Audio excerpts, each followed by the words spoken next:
Hi, I'm Lin. And I'm Leo. Welcome back to Yoga with Lin and Leo. And welcome to day 3 of our foundation course. And today we're going to introduce another 5 poses to help with your foundational practice. Yes, so if you're not already there, get on your mat, get your equipment ready, and off we go. Okay, so we're going to start with something familiar. So if you were with us on day 2, you'll be familiar with Supta padangusthasana, our leg lift. So we're coming back to this again today. So be sure that you're in a supine action. Just look along the center of your body so that you're nice and straight. And then extend your legs with resistance. So you remember this instruction from yesterday, if you were with us.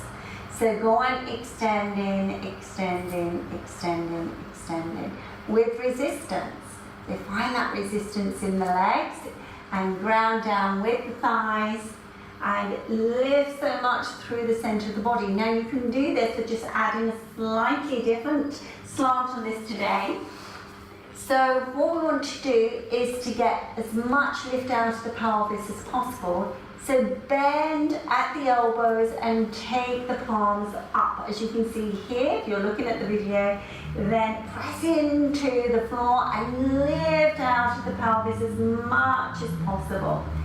Go on lifting and extending. Okay, now keep that extension for as long as you can, and then bend your right leg and take your leg up to 90 degrees. Now remember that yesterday, or day 2, we were talking about this grounded leg. This grounded leg needs to extend so much, so strongly. Ground it down. Extend into your heel. Now be sure that this lifted leg is working away from the abdomen. Now what I want you to do today is to take the belt into your left hand. Now lift the outer hip slightly. Use your hand to push this outer hip back. So you get some length in the side of the hip, the top of the thigh area. And then keep that leg absolutely straight and strong. Keep both sides of the sacrum down and then take hold of the belt again. And when you're in this position, again, if the legs are bent, you just take a look and see. If they are bent, then you're going to have to bring that leg a little bit away from the 90-degree angle so that you can lean the leg into the back of the thigh, learn that action and gradually lift it. It takes time. It takes time. All right, so extending up into the belt and pulling down with the belt to keep the action very active in the leg itself. And then we're going to release and come to the other side. Keep the leg straight, keep extending, and then taking your left leg up to 90 degrees. And remember, keeping this grounded leg absolutely grounded as you straighten the lifted leg. So again, we're going to come to that adjustment, take the belt into your right hand, and you can see here the leg comes over to the side slightly, and you have to see that you reach that outer hip away from the abdomen as much as possible. So keep persevering with this action. If the legs are very tight, then it will be a little bit more difficult to achieve at first, but see that you work towards that straight leg. And then hold on to your belt and keep the action in the leg very active. See that you reach up into the belt. You pull the belt back into the ball of the foot. So the leg is working very strongly. And then releasing. We need this action for our next pose, which we're coming for Urdhva Prasarita Padasana. This is when we take both legs up now. So firstly, we have to find this Supta Tadasana action. So when you're in Supta Tadasana, you're just a little bit offline. When you're in Supta Tadasana, has all the qualities of the standing pose. Extend into the heels. Now turn the palms so they're facing the thighs. And reach the fingers as far along your outer thighs as possible. It's quite a strong action, but it will also encourage the upper chest to open.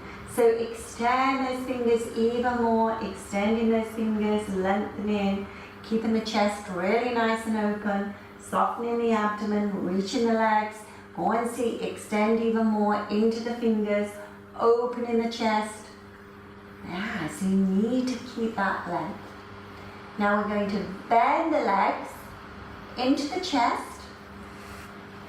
So you may need to put your hands down onto the floor so that they help with this action. And then place the belt around the feet. And extend those legs up to 90 degrees. So again, if you struggle with this action, and the whole of the back of the pelvis is bouncing, it's lifting up, then you would place either a blanket or foam pad just underneath the buttock area here, like this. Yeah, like this. But if you can keep that area down, then of course you can continue with the action. If the legs shake again, all the reason for you to be holding onto the belt and keep that action. Now reach up into the belt with the legs, and as you reach the legs into the belt into the ball of the foot, you have to see that the side waist, as we were showing in the Tadasana action, the Supine Tadasana action, there's a nice length here in the abdomen. So you have to see that these thighs push away from the abdomen very strongly. They don't lean away, it's just the fronts of the thighs that need to get the work. Now if you can become stable in this action, you then reach the arms above the head. You can go one arm, then the other, but if the legs are shaking or you're finding it's really challenging, then stay hold of that belt for the time being. Reaching those palms away from you. Go and see that you get that length, extension. So much length between the ribs and the pelvis. And then take hold of your belt again. Reach up one more time, extend up through the legs. And now bend your knees into your chest and place the feet down onto the floor with the knees up towards the ceiling. So this is a very good pose to help strengthen the abdomen. You can see that. It's really key that you work on that Supta Tadasana and get the length in the body first. Remember, the length starts to line the body, so you get that strength and support.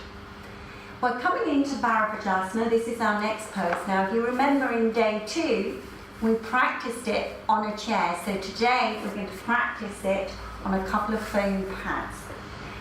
So this is when we take the legs to one side, and we'll show you the foot action in this pose. So if you've not practiced this before and you are new to yoga and you're coming into your foundational stage, then we're sitting both buttocks onto the support. You're going to bend the knees and then taking your right foot to the side of the hip, and then you take your left leg on top of the instep. So see if you can come into this action. Sometimes it can be a little bit challenging at first, but do persevere with the action. Sitting nice and high so that you've got that elongation of your spine. You're going to have a pause. You're going to have a brick behind you so that you can take your hand to that. So turning towards your right side and then lifting up out of the pelvis. So see that you get that long extension. And remember on the chair yesterday how we used the back of the chair to get more length through the center of the body. So this is key in any twist. The space needs to be there for the spine to be able to rotate and turn. So at first we think we can just move the shoulders, but actually we've got to lift up as much as we can. Use the back hand to encourage more of a fulcrum to lift from, extend up, chest up. And then release it. Straighten the legs and come to the other side. So we're introducing Bharadvajasana in two ways, on the chair and on a couple of foam pads. Of course, eventually we will work towards sitting on the floor. But as you can see, when you sit on the floor, there is a little bit of an angle with the hips. So we have to see that we ground down very strongly in the buttocks. And when we twist, we have to maintain that right buttock firmly down, because it's quite tempting to take the whole body around and lead with the body. So when you're in this position, your Bharadvajasana, lifting up out of the pelvis, taking your left hand behind you, your right hand to the outer side of the thigh. Now when you're in this position, again, use your hand as a fulcrum. Use the back hand as a fulcrum and lift up through the center. Roll the back shoulder back and down, lifting through the chest and coming into your pose. So it may be that you come to a position where actually this is, where you come to and it's very difficult to go any further. And this is when you pause and you become more aware of your breath, your inhalation and your exhalation. And then releasing and stretching the legs out in front of you.